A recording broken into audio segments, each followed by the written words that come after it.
Bismillahir Rahmanir Rahim. We are talking about al-wakala. So continuing with this theme, what happens in a situation like this? The muwakkil sends his wakil to buy a pen for £10. The wakil manages to buy this pen for £8, so he saved £2. Where does this £2 go to? Are they returned back to the muwakkil, or can the wakil say that the muwakkil gave me £10, so he's expecting the whole £10 to be spent, but because of my good trading skills, I managed to buy it for £8, so I deserve this £2, because the muwakkil is none the wiser.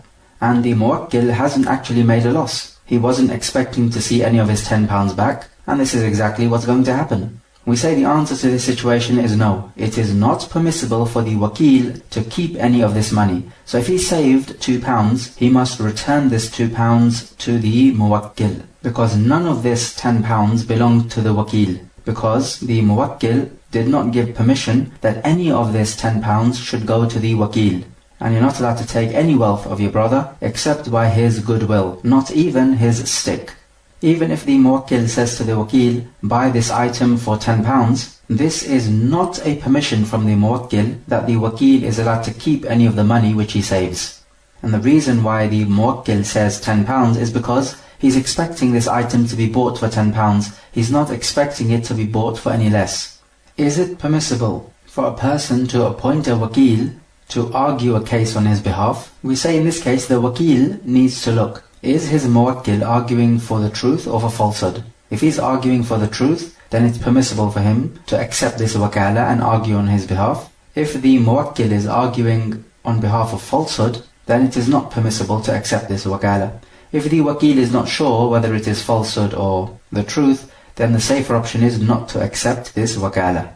And this is because Allah Jalla wa Ala says, and help each other to do righteousness, and do not help each other in sin and transgression. So if person A appoints person B to argue on his behalf with person C, maybe person A wants to reduce the price of a particular item and they're disagreeing as to what the price was. If person B, who is a skillful negotiator and debater, if he's able to reduce the price to what person A wants, is he allowed to take this money? We say person B does not have the right to take this money because person A appointed person B to argue on his behalf, not to actually take the money physically. But if it's the case, let's say, that the wakil is arguing with the other party in another country and the muwakkil is not in this particular country, then it makes sense for the wakil to take the price, because it's not like the wakil will be able to move to this country just to take the money. So in a case like this, then common sense tells us that the wakil should take the money.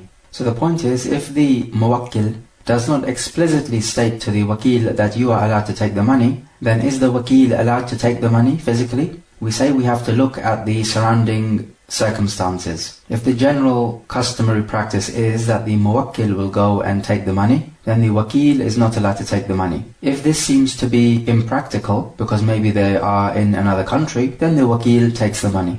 What about if we go the other way around? The muwakkil says to the wakil, go and take the money from person C because he owes me this money. Is this wakil now allowed to argue with person C? For example, he goes to take £100 and person C says, no, actually I owe your muwakkil £90. So is he allowed to dispute or not? Some scholars say if he is allowed to take the money, then he is also allowed to dispute and try to negotiate and increase the money if the other person is trying to decrease the amount of money owed. However, we say that if the wakil is told to go and take £100 from the debtor, then his job is to take £100. If the debtor now says, no, actually it's just £90, then the wakil is not allowed to dispute. He must go back to the muwakkil and tell him that person C is saying that he only owes £90 and not 100, because the point is that this wakil may not be good at disputing and arguing and debating. Hence he is not qualified to negotiate. So we say to the wakil, no, you must do what you have been told to do and not transgress. What about this situation? The muwakkil says to his wakil, go to person C, he owes me £1,000 and take it from him. He goes to person C and he finds that person C has died and his money has been distributed amongst his inheritors.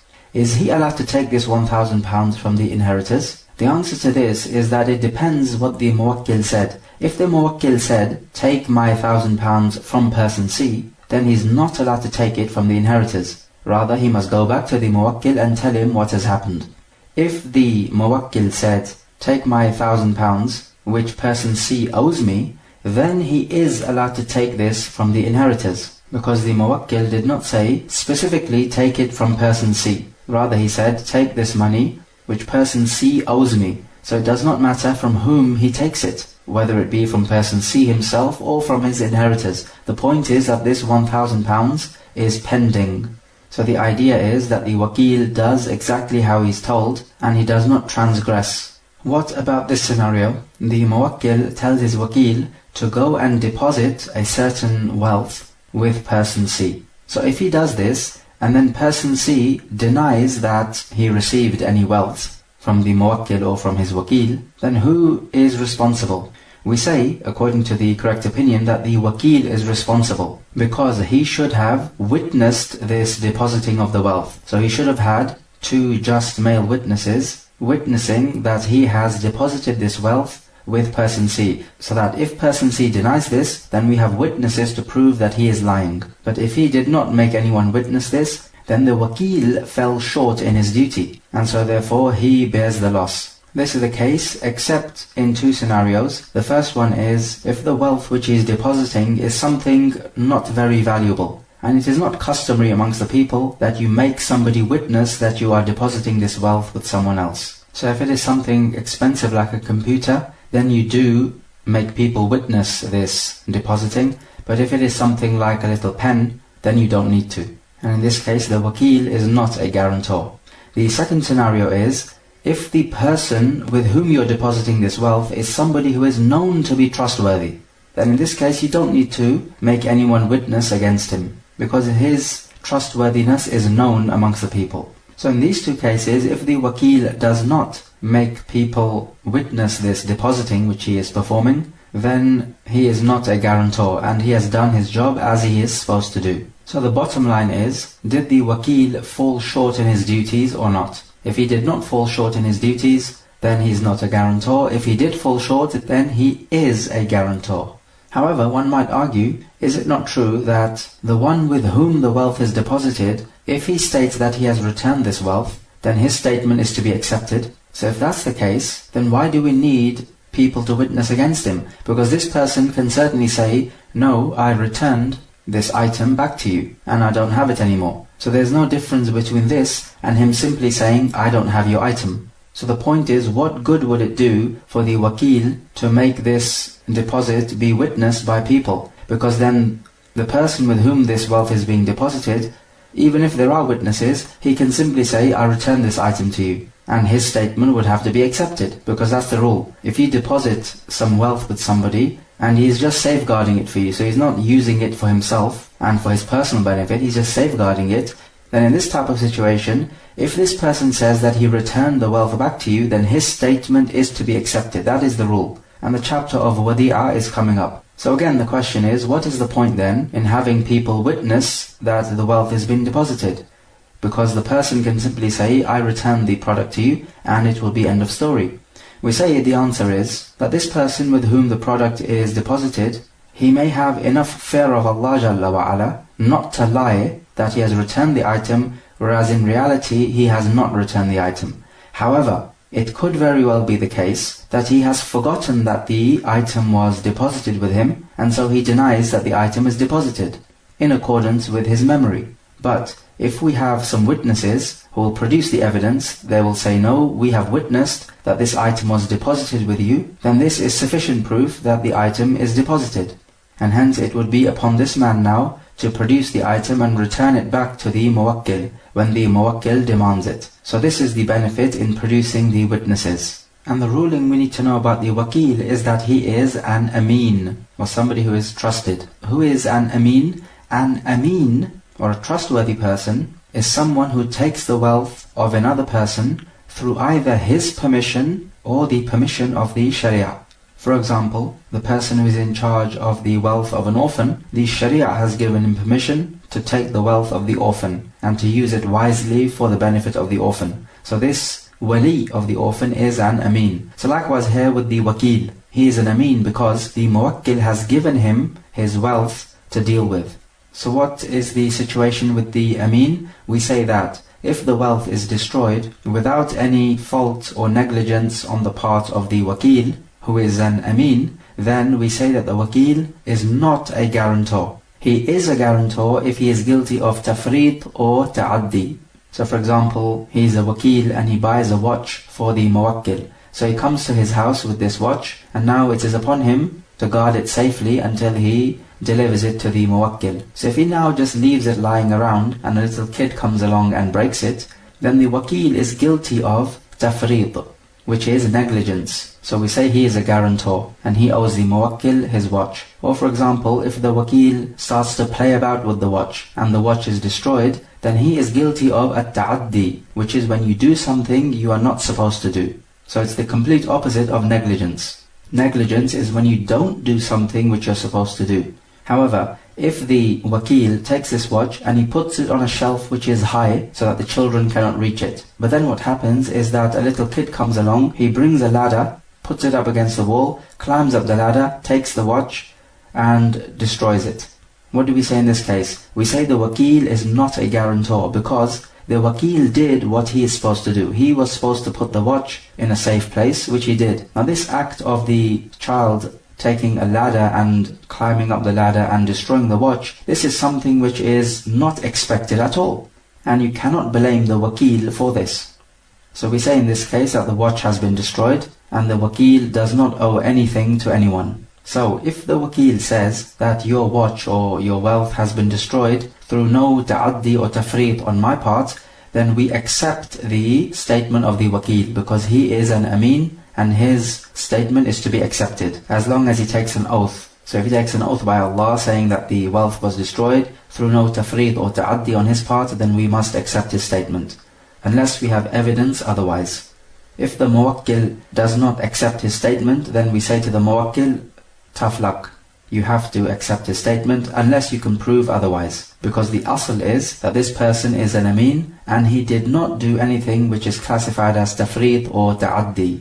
So we always go by the asl unless we have evidence otherwise. And this is the general rule in all cases of dispute. And the other point to note is that the Muwakkil made this person into an Amin by the mere fact that he gave him his wealth. So you don't give your wealth to somebody unless you trust him prior to giving him your wealth. So as soon as you give him your wealth, it is as if you are explicitly stating you are an Amin, you are a trustworthy person and I trust you. So now, when the wealth is destroyed, how can you go back on your own decision? However, we say that if the Wakil claims that this wealth has been destroyed by something which is easy for us to check, then we would have to check it. For example, if he says that the shop of the Muwakkil has been destroyed by fire, then this is something which we can easily check. So in this case we will go and check to see if he's telling the truth. Otherwise it is not upon the Wakil or any Amin for that matter to provide evidence, because he is an Amin. He is a trustworthy person and his statement is to be accepted. What about this scenario? Person A appoints person B to take his money from person C. So person B goes to person C and he says, I am Wakil of person A and I'm here to take person A's money from you. And person C says, yes, I believe you that person A has appointed you as his Wakil, but I'm not going to give you the money. Does he have the right to do this? We say, yes, he has the right to do this. But the question is why? If he believes that person B is the Wakil of person A. We say he has the right to do this because person A might be a devious person. Because if person C gives the money to person B, then person A may come around and say, but I never appointed person B to be my Wakil. Why did you give the money to person B?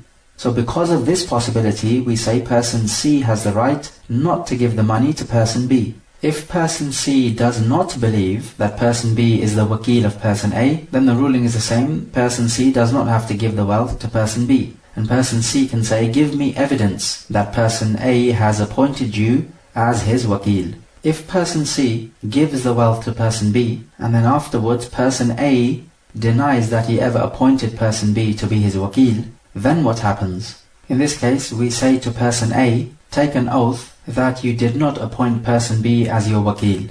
If he takes an oath, then person C is a guarantor. And what he needs to do is to take back the money from person B, because he gave this money to person B. So he takes it back from person B and he gives it to person A. In any case, Person C is a guarantor because he should not have given this money to person B. What happens if person A does not take an oath? So he does not take an oath that he did not appoint person B as his wakil. Then in this case, we judge the case against person A, because the fact that he's not taking an oath means he is lying. Hadith number 757. وعن جابر بن عبد الله رضي الله عنهما قال أردت الخروج إلى خيبر فأتيت النبي صلى الله عليه وسلم فقال إذا أتيت وكيلي بخيبر فخذ منه 15 وسقا رواه أبو داود وصححه. From Jabir ibn Abdullah, he says that I wanted to go out to Khaybar. So I went to the Prophet to inform him, and the Prophet told me, when you meet my agent or my wakil in Khaybar, then take 15 wisq from him. The narration is Hasan. We said before in the book of zakah, a wisq is 60 sa of food, and this equates to 3 kilograms approximately. Khaybar is a place where there were many Yahud. It is a strange place for the Yahud to be in, especially as the Yahud would look down upon the Arab. So it is strange that they were living in the place of the Arab. They were living in and around Medina, and from the places was Khaybar. And this was a place where you would plant trees to grow date palm trees, and this would be their business. So the question is, what were the Yahud doing in Khaybar and in Medina as well? It was written in their religious text that there will be a prophet coming to this place. But when they saw that this prophet was not from the Bani Israel, then they rejected him out of pride.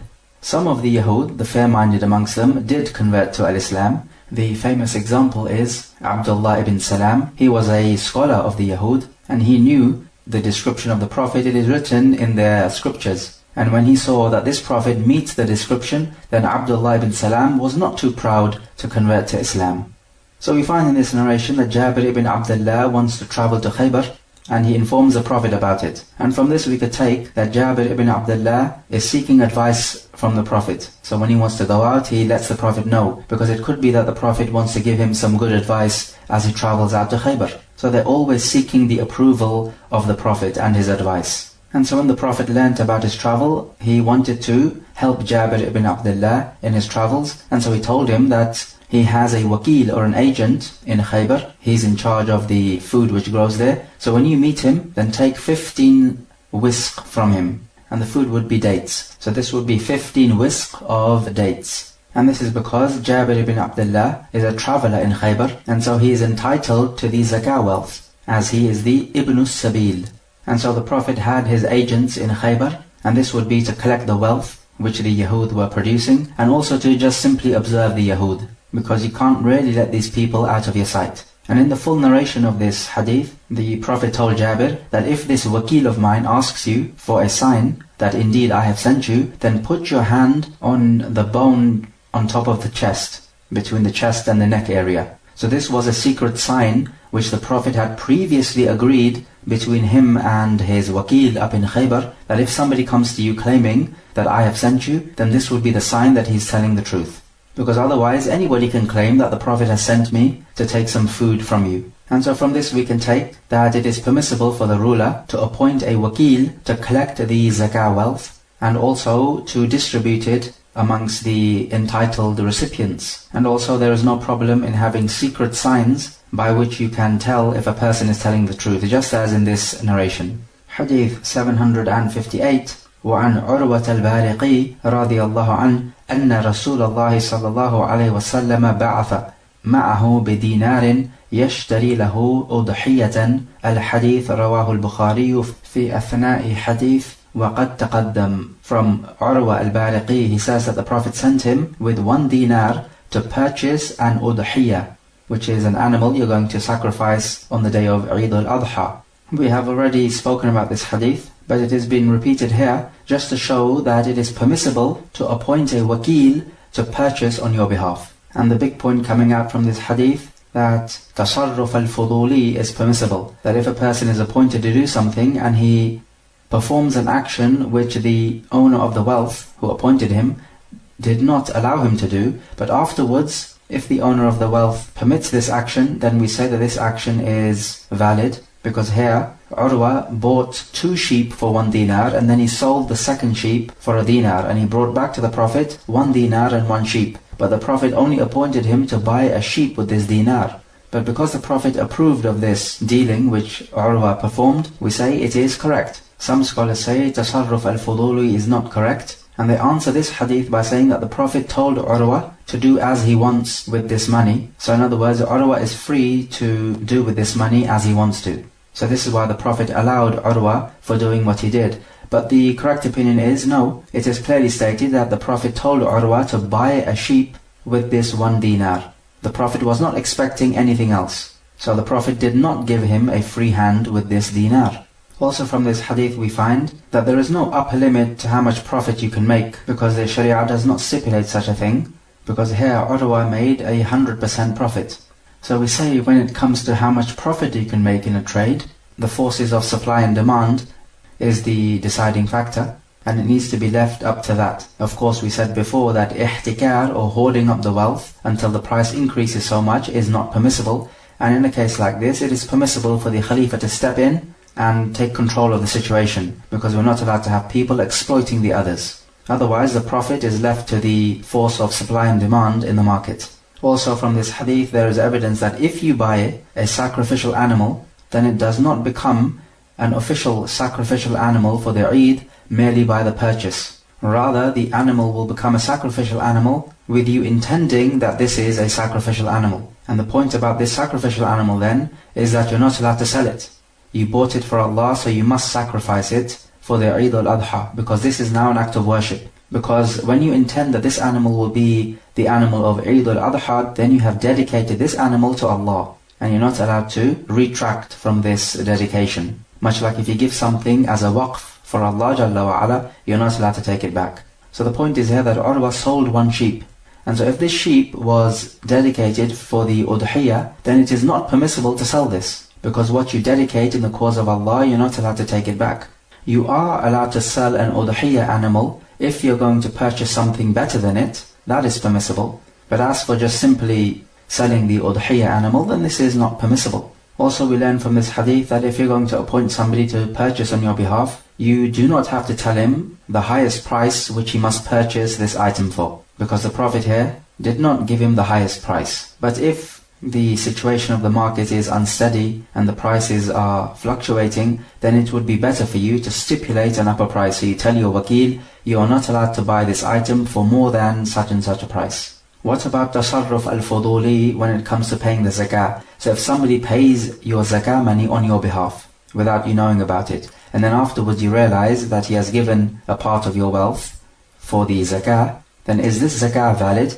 Some scholars say no, it is not, because zakah is an act of worship. It requires an intention, and you did not intend giving the zakah, therefore there is no zakah for you. But the correct opinion is that we do have evidence in this case that your zakah is valid, and the evidence is the hadith of Abu Hurairah, who was in charge of guarding the zakah wealth, and shaitan came to take some of this wealth, and Abu Hurairah caught him, and shaitan pleaded that he is a poor person and he has family, so let him go. And so Abu Hurairah allowed him to take from the zakah.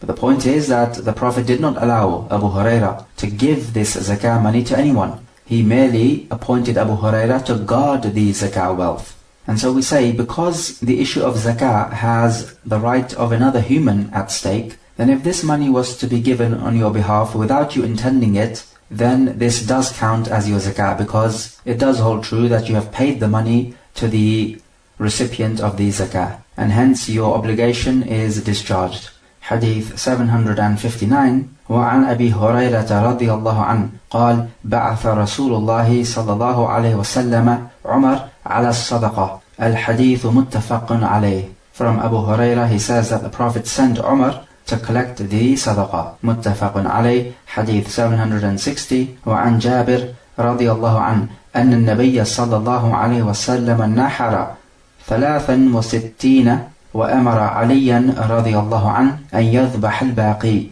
Al-Hadith Rawahu Muslim. From Jabir, he says that the Prophet sacrificed 63 animals and he left Ali to sacrifice the rest. Muslim reported it. So the first narration tells us that it is permissible for the Khalifa to appoint people to go and collect the zakah, and that if you are going to give your zakah, it is permissible for you to give it to the zakah collector who is sent by the Khalifa. Not just any zakah collector. It needs to be an official one by the Khalifa. and sending out people to collect the zakah payment is an emblem of Islam. You know you're living in a place of Islam when you see people appointed by the ruler who go out to collect the zakah. So this is something which should be practiced in a Muslim land. And previously we spoke about those types of actions which you can appoint a wakil and those types of actions which you cannot appoint a wakil. If you give your zakah money to the zakah collector and this money is destroyed before it reaches the recipients, then you do not need to pay again. And in this narration, Umar was sent out by the Prophet to collect the zakah, and he came back and he complained to the Prophet that 3 people refused to pay the zakah: Ibn Jamil, Al-Abbas, and Khalid ibn Walid. And the Prophet explained that Ibn Jamil used to be a poor person and Allah made him rich. And so instead of thanking Allah Jalla wa Ala for this wealth by giving some of it in zakah, he is withholding it. So the Prophet rejected and rebuked this action of Ibn Jamil. As for Al-Abbas, then the Prophet said that double the zakah wealth must be paid on his behalf. And this is because Al-Abbas is the uncle of the Prophet. So if a family member of the Prophet is refusing to pay the zakah, then people may feel in their heart that if the Prophet does not take action, he's not taking action because he's showing favoritism to his uncle. And so in order to remove this doubt from the hearts of the people, the Prophet said that Al-Abbas has to pay double the amount.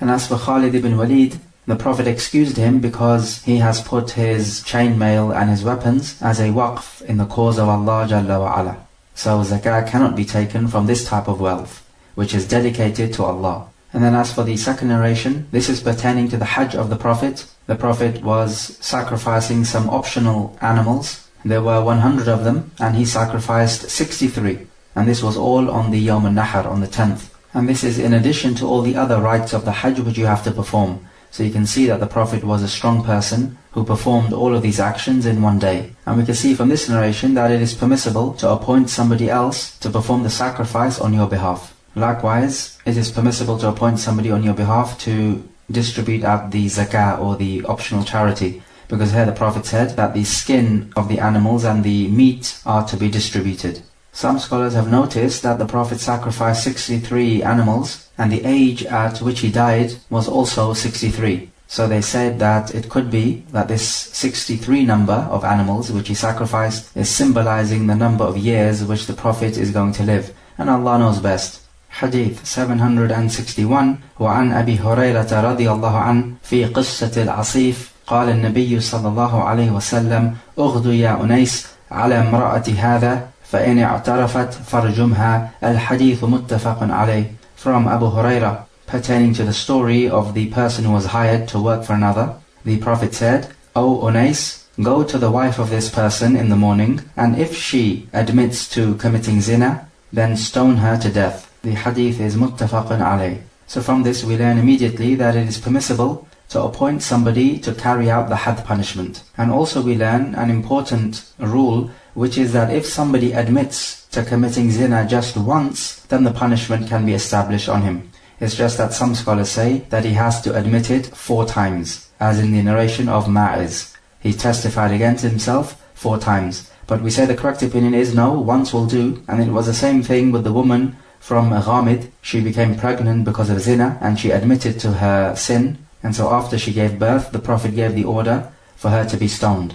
As for this situation of Ma'iz, then we cannot extract from it the general ruling that you must testify 4 times. The situation of Ma'iz was a specific particular case, and we cannot extract a general rule from it. It could be that in that particular case the Prophet wanted to make extra sure. Is it permissible for somebody to come and admit to the ruler that he has committed zina? We say it is permissible, but you should try to hide your sins and repent from them. But then this leaves us with a problem. If you are to hide your sins, why is the Prophet now sending Unais to go to this woman and ask her if she committed zina? And if she admits to it, then to stone her. Is it not better to hide the faults of the people? We say yes, it's always better to hide the faults of the people and not ask what sins they have been committing. But the Prophet was left with no choice here, because the situation in this story is that this case of zina had become known. That this woman had committed zina and the husband of this woman was present. So if the situation now becomes known, then we must investigate, and if it is proven that she'd committed zina, then the punishment must be established. And from this story we also learn the danger of males and females mixing in the workplace. Because what happened here is that a young man was hired by another person to work for him, and the one who was doing the hiring was married to a woman. And the person who was being hired, he had intercourse with the wife of the hirer. And so this is what happens when males and females mix in together in the workplace. And we can see that this is what took place during the time of the Prophet. Here are companions of the Prophet who fell into committing zina. And these are the best of the people after the Prophets. So what do you think, O listener, akramakallah, would be the situation of the people in this day and age, when the level of piety is at its all-time low?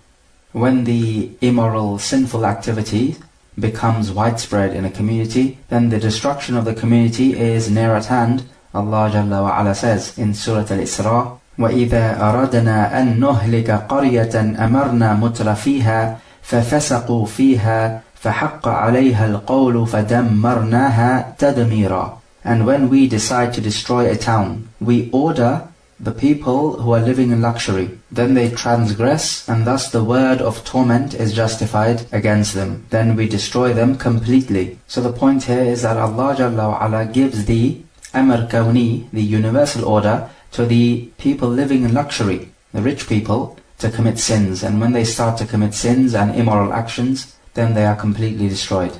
And we also take from this hadith the evidence that if a muhsan commits zina, then he or she is to be stoned to death. And a muhsan is somebody who has had sexual intercourse in a valid nikah contract. So this does not include having sexual intercourse outside a valid nikah contract or in a corrupt nikah contract. Because if this type of person commits zina, then he just is lashed. But when a thayyib commits zina, then he is to be stoned to death.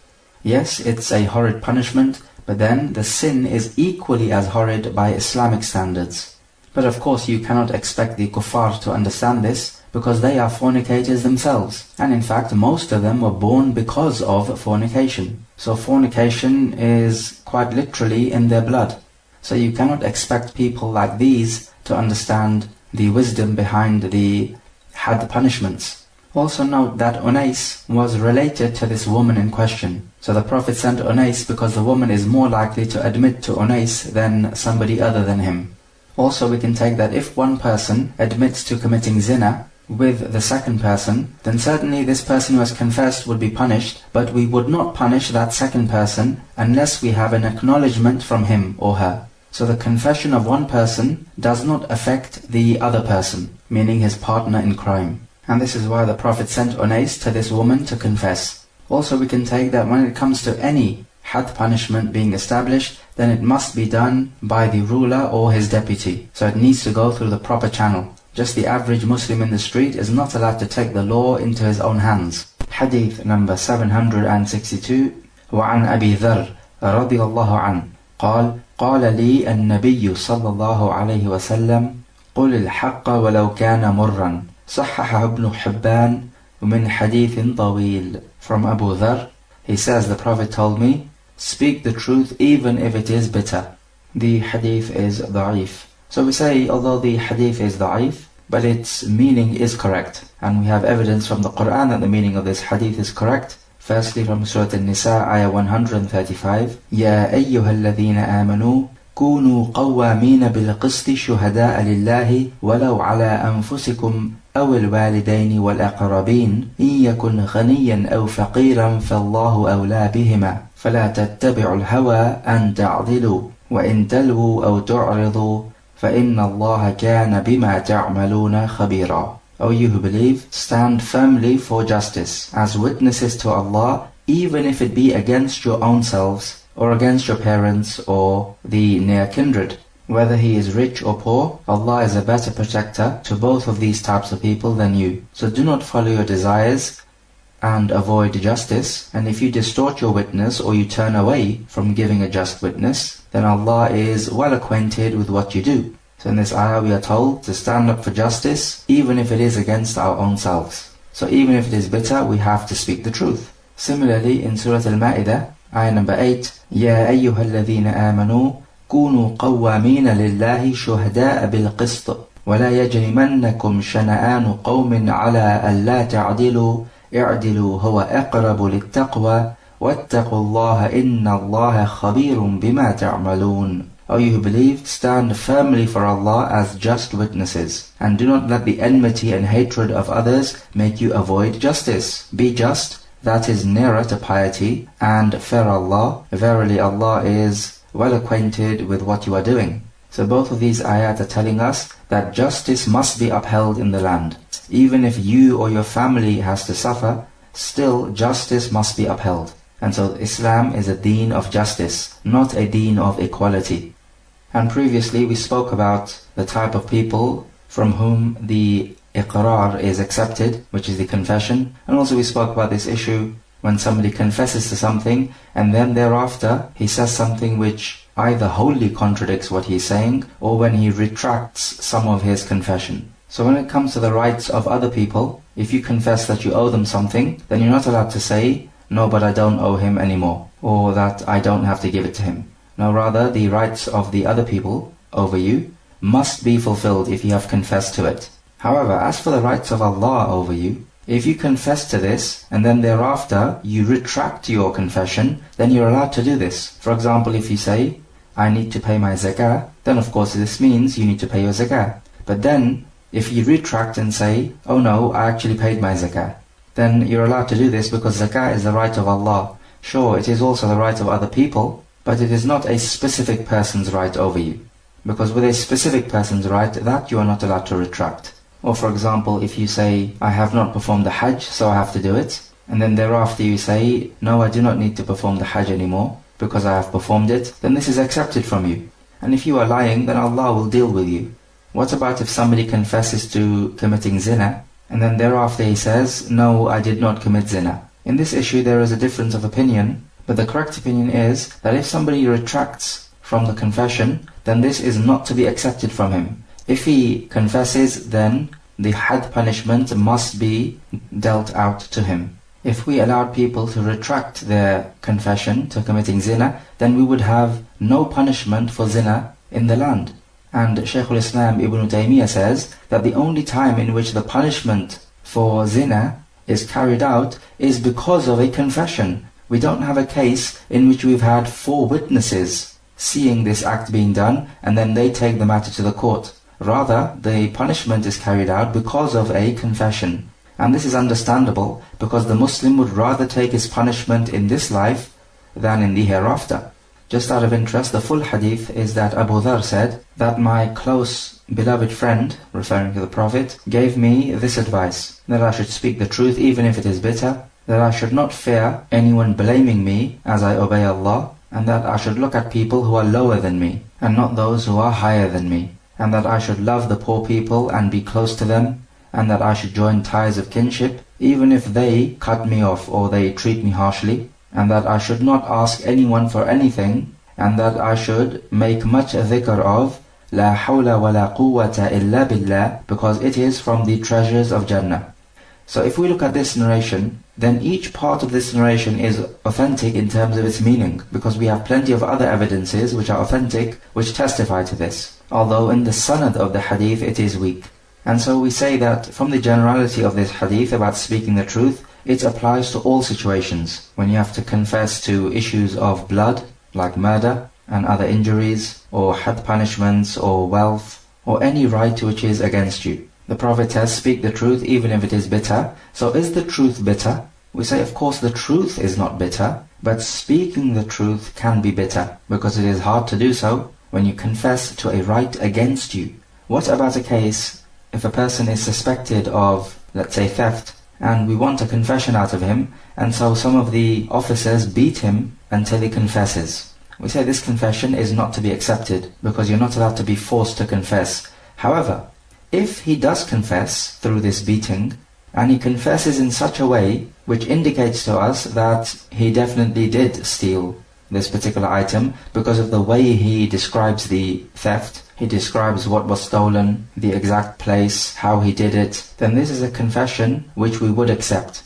If we don't have any such indication, then his confession is something we would not accept, because it was a result of him being beaten. If in a case we know that this particular person stole the object, but we don't know where he has hidden it, then he is allowed to be beaten, until he confesses where the item is hidden. But this is different now, because in this scenario, we know that he stole, and this is common knowledge, but we just don't know where the item is because he's concealing it. Okay, let us take some review questions at this point. Question number 1. Can the wakil keep any of the spare profit? Explain your answer. So for example, if he manages to purchase a merchandise for £8 instead of £10, can he keep the extra £2? Question number 2. Is the debtor obliged to give the debt to the wakil? Explain the answer. Question number 3. Does the one who confesses his sin have the permission to retract his confession? Explain this answer.